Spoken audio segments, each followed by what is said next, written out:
welcome back to another video.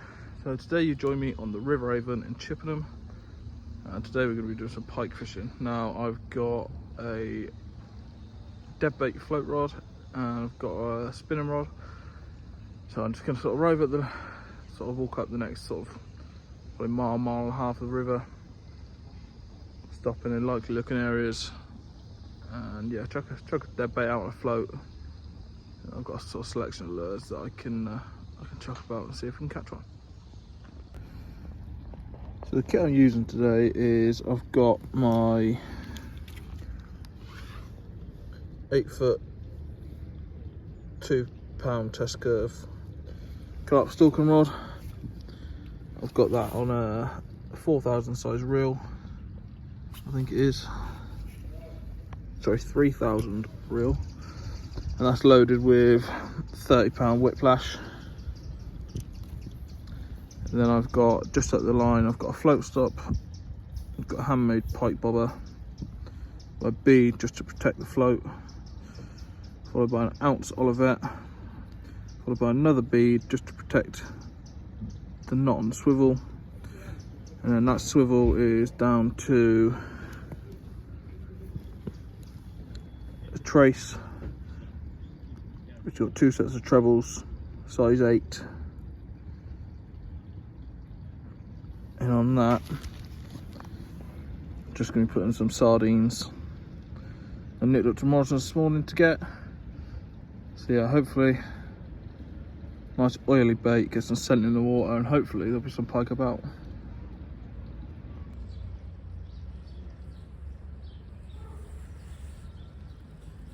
How about that then?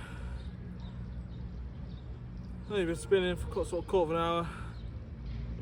Just chucking a lure about up and downstream. And the first spot I stopped in, and yeah, first pike for me, definitely got PB. Yeah, 100% PB.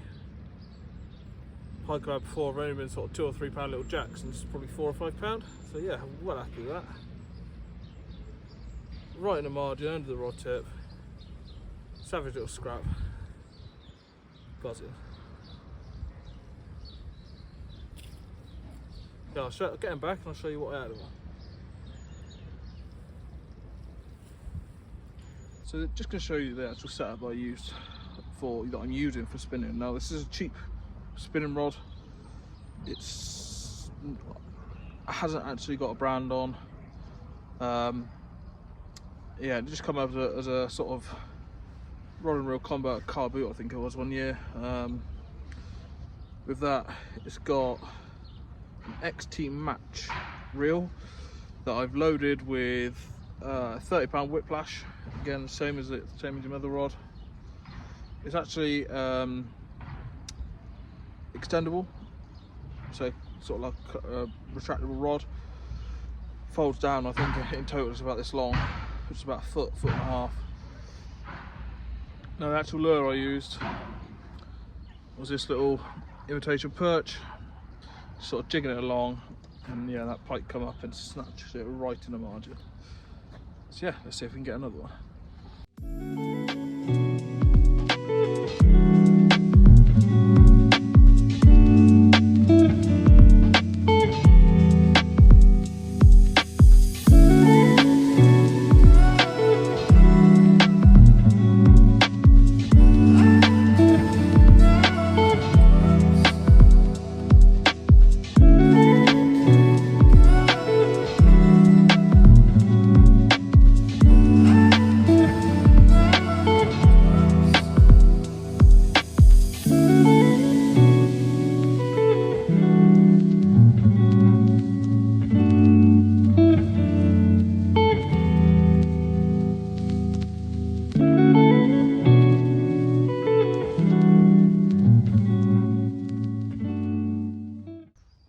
So I've just had about half an hour on our 5th or 6th swim now. Yeah, I've been fishing for probably 2.5 hours, about an hour left. Yeah, it seems to be quiet. Like I said, I'm just gonna have about 3/4 of a mile of river to go. So I'm just going to head up there, stopping every sort of 3 or 4 swims.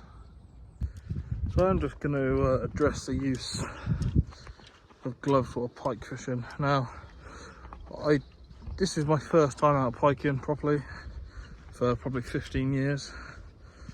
Yeah, sort of 13 to 15 years. The last time I did go pike fishing didn't end very well. Yeah, it ended in me being bit. Now, that was down to lack of knowledge, handling. You know, I don't think it was down to any fault of myself apart from not having the sort of knowledge that I needed to. But that's when I was sort of 13, 14. But now, you know, when you're handling pike, you have to be confident.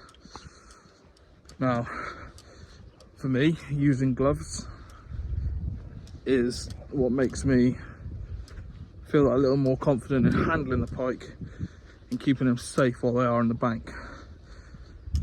And I think that is one of the most important things while you are pike fishing.